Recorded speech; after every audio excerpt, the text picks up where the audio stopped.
Olá, garotada da Rede Municipal de Ensino. Eu sou Williams Pimentel, professor de Ciências, e nós vamos hoje tratar a respeito da evolução dos sistemas que nós já estudamos dentro de uma visão anatômica, né, e evolutiva. E na próxima aula nós vamos falar sobre a interação entre os sistemas digestório, respiratório, circulatório e excretor. Então a finalidade principal dessa nossa aula é mostrar para vocês como ocorreu o processo de evolução através, nos animais, através desses 4 sistemas, tá?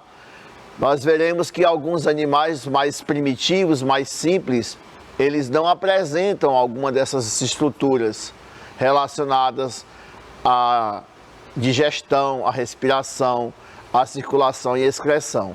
E à medida que o tempo foi passando, surgindo novas características, tá? Esses indivíduos foram assim, meio que se incrementando de instrumental para se tornarem cada vez mais eficientes no processo de autorregulação, no processo de sobrevivência e de adaptação.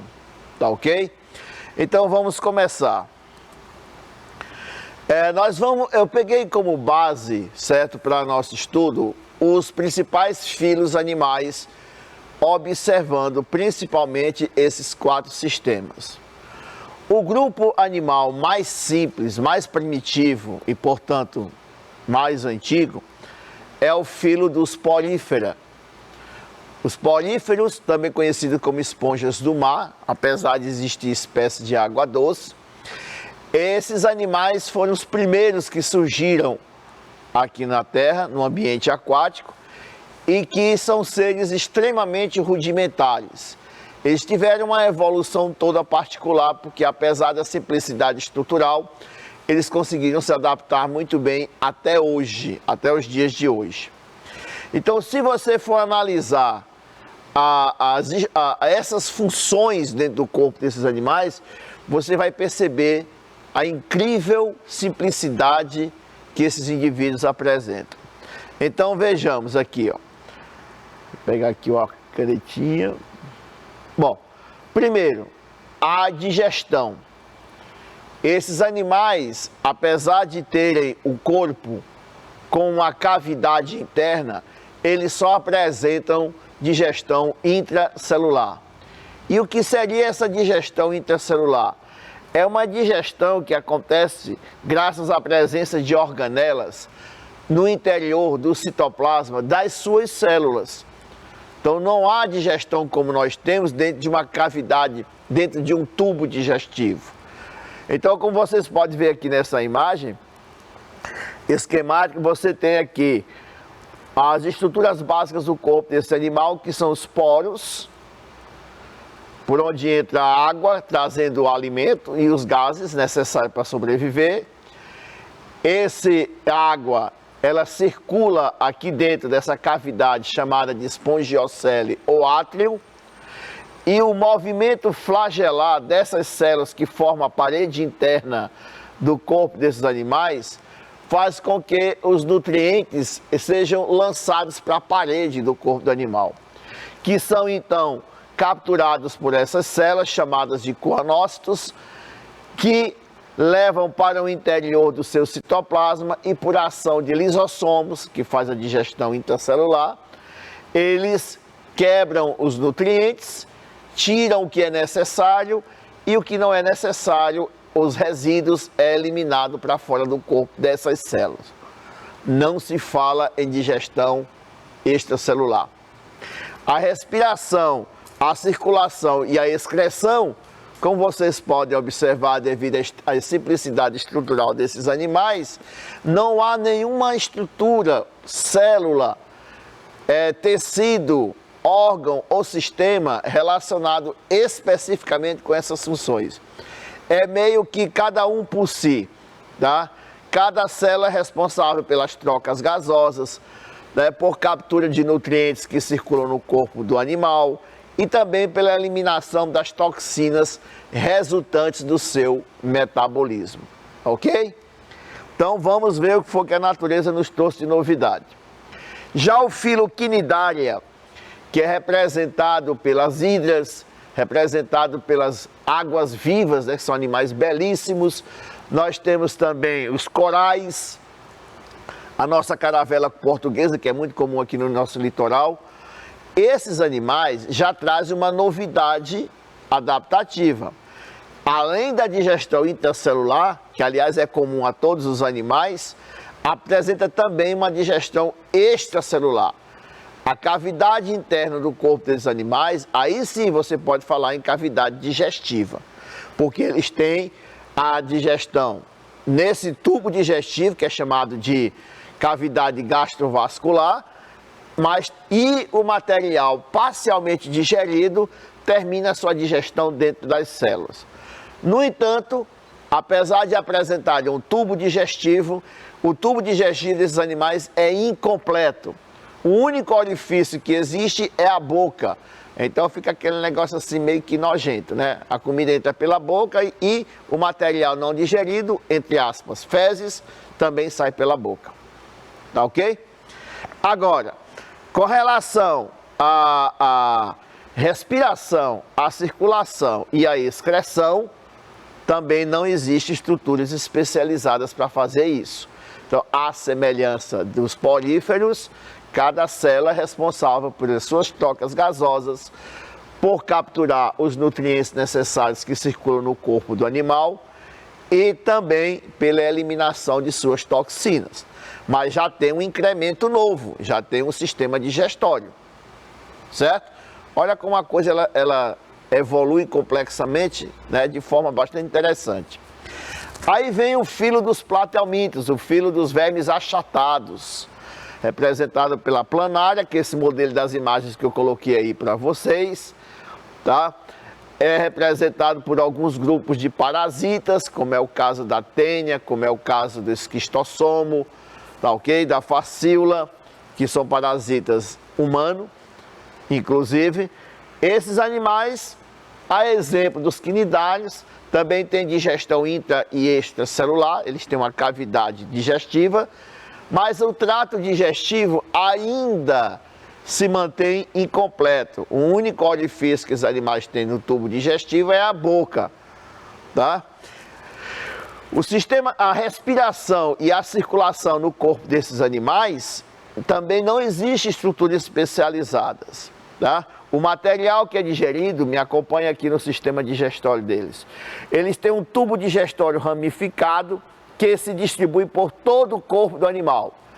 E o interessante é que eles têm a boca no meio do corpo, na parte ventral, na parte da frente. E apresenta uma faringe protátil, que ele coloca para fora para pegar o alimento e depois trazer para dentro do tubo digestivo. Depois de feita a digestão, é transferido para os espaços entre as células os nutrientes digeridos. E cada célula pega o que precisa para se alimentar. As trocas gasosas, como está aqui na imagem, não há nenhuma estrutura especializada, é feita pela superfície do corpo, é uma respiração cutânea direta, porque não há estruturas especializadas, ocorrem as trocas gasosas e as células pegam o oxigênio e eliminam o gás carbônico pela superfície corporal. A circulação, como eu já falei, cada célula pega os nutrientes que precisam no líquido que fica entre as células do corpo do animal. Agora, tem um incremento. Qual é o incremento? A excreção. Os animais apresentam no seu corpo, observe esta imagem que eu estou destacando aqui, uma rede de tubos que vai da cabeça até a cauda, que termina numa estrutura chamada de célula-flama. Essa célula-flama, ela recolhe as substâncias tóxicas produzidas no metabolismo desses animais e eliminam através de poros chamados nefredióspora. Então aqui o sistema excretor recebeu um incrementozinho, né, para a complexidade do corpo desses animais.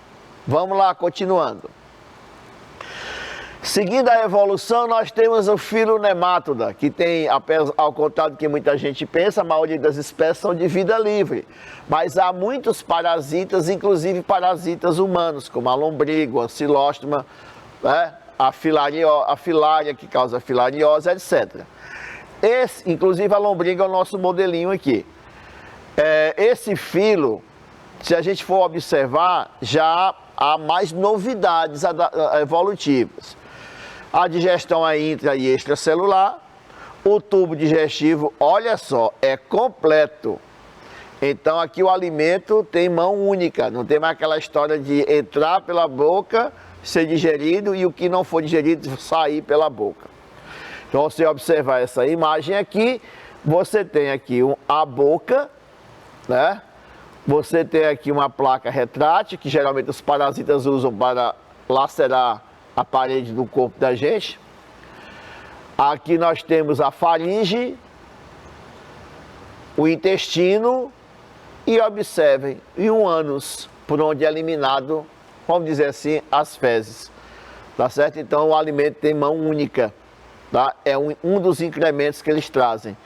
No entanto, né, a respiração e a circulação não têm estruturas especializadas. A circulação de nutrientes e de gases é feita por uma cavidade geral que eles têm, chamado pseudoceloma, que tem um líquido que ajuda a distribuir nutrientes, gases, recolher gases dentro do corpo do animal, mas não é uma estrutura específica com essa função. A excreção é feita por estruturas pluricelulares, em forma de uma letra H. E lembra a letra H, a estrutura aqui, ó, se você observar aqui, que é chamado de renetes e que tem um poro excretor por onde se elimina. Então ele recolhe a excreção do líquido pseudocelomático e joga para fora do corpo através desse poro excretor. Já é uma estrutura excretora mais complexa do que os anteriores.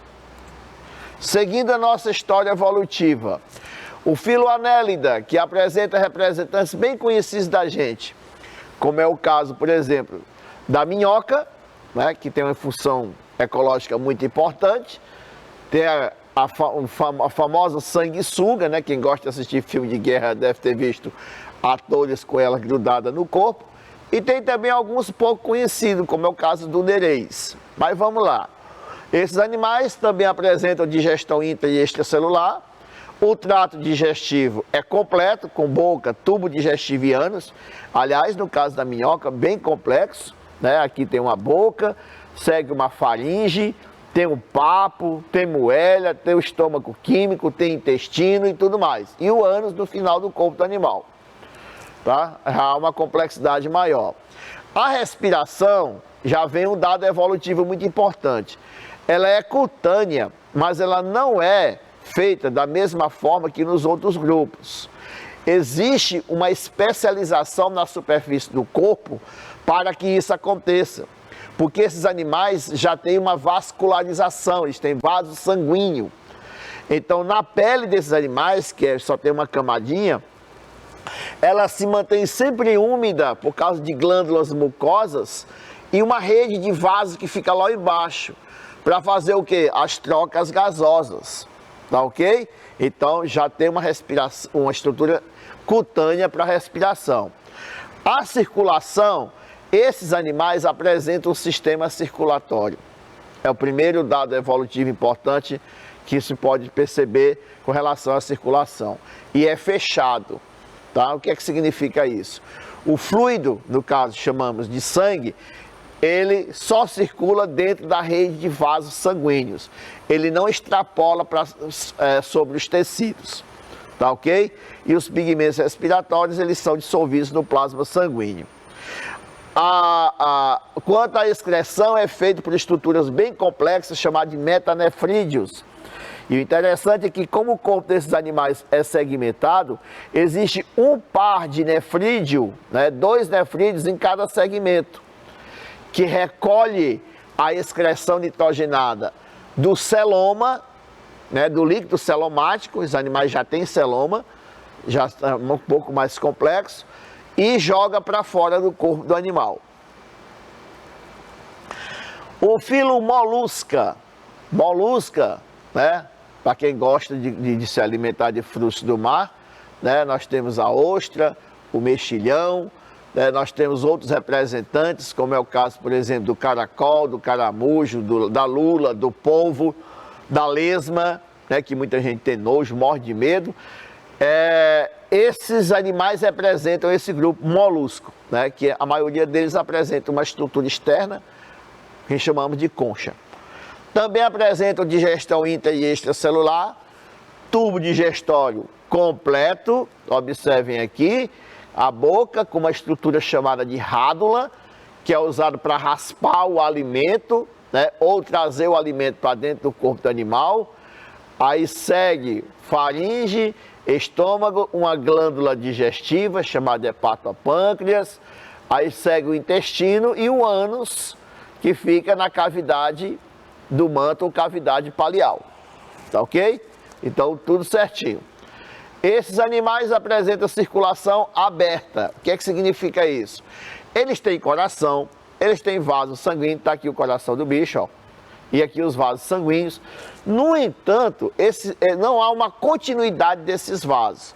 Então o que acontece é que chega em determinada parte do corpo que o líquido ele é lançado sobre os tecidos e depois ele é aspirado de volta para o coração, tá ok?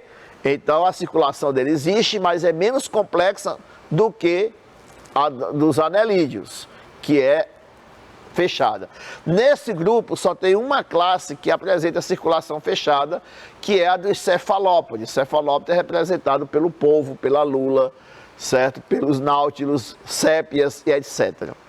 A excreção é feita por metanefrídeos, está aqui a imagem, tá? Que recolhe a excreção da cavidade celomática, que é restrita só essa cavidade cardíaca aqui, e joga a excreção dentro da cavidade do manto, tá? Alguns autores, em alguns grupos, já sugerem a existência de rins nesses animais, por serem bem complexos. Muito bem. Aí vem o maior grupo dos animais, o filo dos artrópodes. Animais com apêndices articulados e a presença de um exoesqueleto quitinoso. É um grupo muito grande, representado por crustáceos, como caranguejo, siri, lagosta, né, tatuzinho de jardim e outros grupos de crustáceos. Os insetos, abelha, mariposa, borboleta, formiga, abelha, etc. Tem também os aracnídeos, né, escorpião, aranha, carrapato, etc. E nós temos também os outros grupos menores, que são os quilópodes, representado pela lacraia, tá? E os diplópodes, que representado pelo emboá, né, e alguns chamam de piolho de cobra.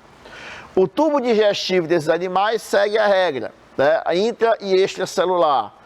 Ou seja, tem a boca, tem um tubo digestivo, ó, bem complexo. Eu peguei o modelo aqui dos insetos.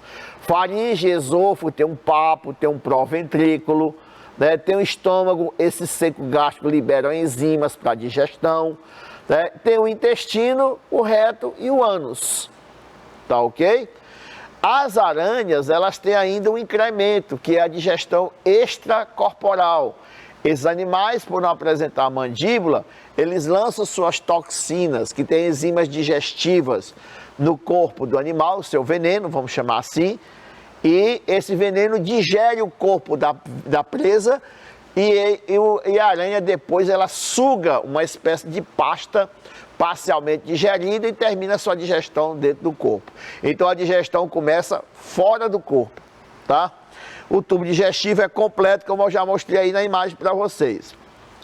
O sistema circulatório, aliás, respiratório, depende do grupo. As espécies aquáticas, via de regra, elas respiram por meio de brânquias. Algumas espécies de crustáceos respiram pela superfície do corpo, os chamados microcrustáceos. Os insetos e os aracnídeos apresentam o sistema traqueal. E uma característica marcante dos aracnídeos, que são terrestres, apresentam pulmões foliáceos ou filotraqueias. Então é bastante diversificado o sistema respiratório desses animais. Continuando, A circulação é aberta, eles têm um coração abdominal dorsal, uma rede de vasos, mas o líquido ele é jogado na cavidade celomática, que depois é recolhido, ele é aspirado de volta para o coração, ok? Aqui nós temos a excreção, dependendo do grupo, nós temos os insetos por tubo de Malpighi, observe essa imagem aqui embaixo, são estruturas filamentosas que recolhem a excreção da cavidade celomática e jogam no intestino. Então as fezes saem misturadas com a urina do animal, vamos chamar assim. Nós temos as glândulas verdes ou glândulas antenais nos crustáceos. Aqui é a glândula verde, né? E aqui você tem o polo excretor que lança a excreção na base das antenas. E as glândulas coxais aqui, né, nos aracnídeos, que tem o polo excretor na base de suas patas.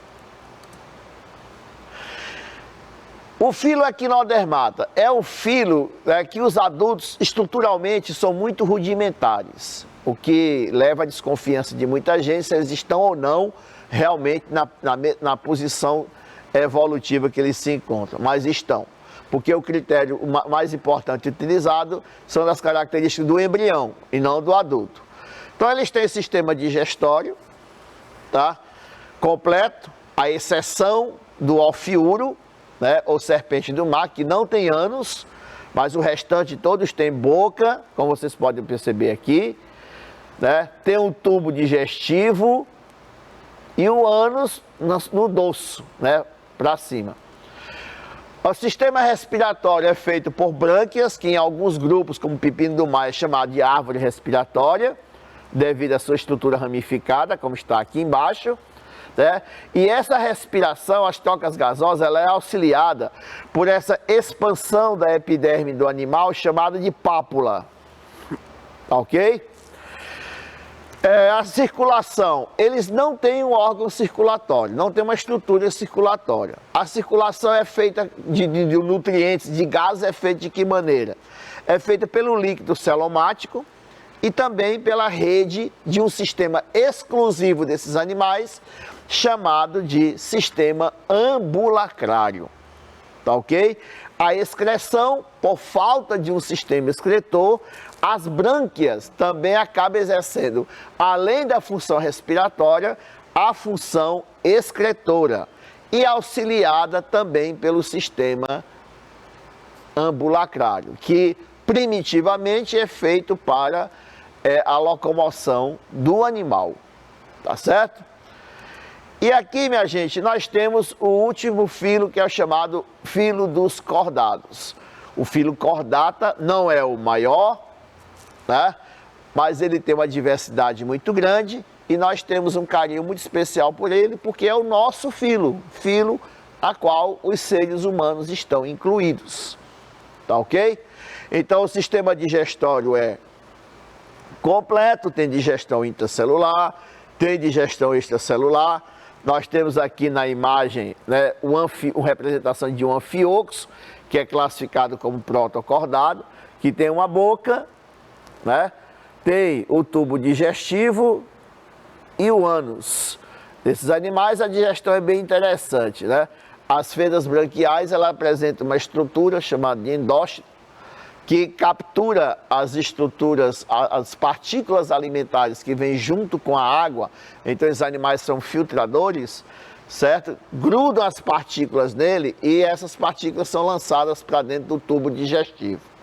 Esse animal é o único que a gente conhece, assim, dos grupos mais importantes, que tem 3 orifícios corporais.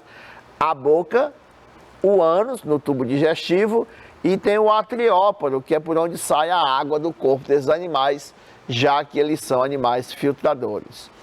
A respiração é feita por uma estrutura embrionária, que permanece na fase adulta desses animais, chamada de fendas faringianas. Através dessa estrutura aqui, ele faz as trocas gasosas, quer dizer, bem mais complexo que nos outros animais, tá? Onde o animal retira o oxigênio que precisa e lança o gás carbônico na água, saindo pelo atrióparo. Tá? Nós vamos encontrar também as espécies aquáticas entre esse grupo, como peixes, fase larval de anfíbios, tá? Os ciclostomados, que apresentam respiração branquial. E temos as espécies que são pulmonadas, como é o caso dos répteis, como é o caso da fase adulta de anfíbios, como é o caso dos mamíferos, tá? Inclusive os mamíferos aquáticos, inclusive os répteis aquáticos, todos têm respiração pulmonar. Nesse grupo, os répteis, por exemplo, tem outras modalidades de trocas gasosas, como por exemplo, a respiração cloacal. Os anfíbios também têm outras modalidades respiratórias. Os anfíbios respiram pela pele, né, respiração cutânea, e também através das brânquias na fase larval. Mas tem outras formas de trocas gasosas, como por exemplo, respiração bucofaríngea, tá ok? Mas isso aí são detalhes que vocês estudaram lá no 7º ano. A circulação, ela é fechada, tá ok? Fechada. E a excreção é feita por meio dos rins. Aqui é para vocês terem uma ideia do processo. A circulação, peguei 3 grupos de vertebrados aqui para vocês verem a evolução. O peixe tem circulação fechada, simples e completa. Simples por quê? Porque a cada ciclo o sangue só passa uma vez pelo coração. Não há mistura de sangue arterial com sangue venoso. O anfíbio, e também vale para a maioria dos répteis, tem um coração tricavitário. A circulação ela é dupla, porque a cada ciclo passa 2 vezes pelo coração, né? E é fechada e é incompleta, porque no coração há mistura de sangue arterial com sangue venoso. E em nós mamíferos, seres humanos, por exemplo, nós temos a circulação fechada, dupla e completa. O que significa dizer que a cada ciclo que passa pelo coração, esse sangue passa 2 vezes, uma vinda do corpo e outra vinda do pulmão, tá ok? Ela é completa porque não há mistura de sangue arterial com sangue venoso. A evolução do sistema excretor desses animais, nós temos animais mais primitivos, que tem o chamado pronéfero, cujo sistema, a unidade excretora ou filtradora, só recolhe a excreção do celoma. Nós temos o mesonéfro, ou rim torácico, que recolhe tanto do sangue quanto do celoma, e o metanéfro, que é o rim abdominal, que retira a excreção somente da corrente sanguínea. Tá ok? Então, pessoal, era isso que eu queria mostrar para vocês a respeito do efeito evolutivo sobre os animais e do surgimento de estruturas a cada grupo e, consequentemente, a evolução desses sistemas nos animais. Então, até a nossa próxima aula, onde nós vamos comparar esses sistemas no organismo humano.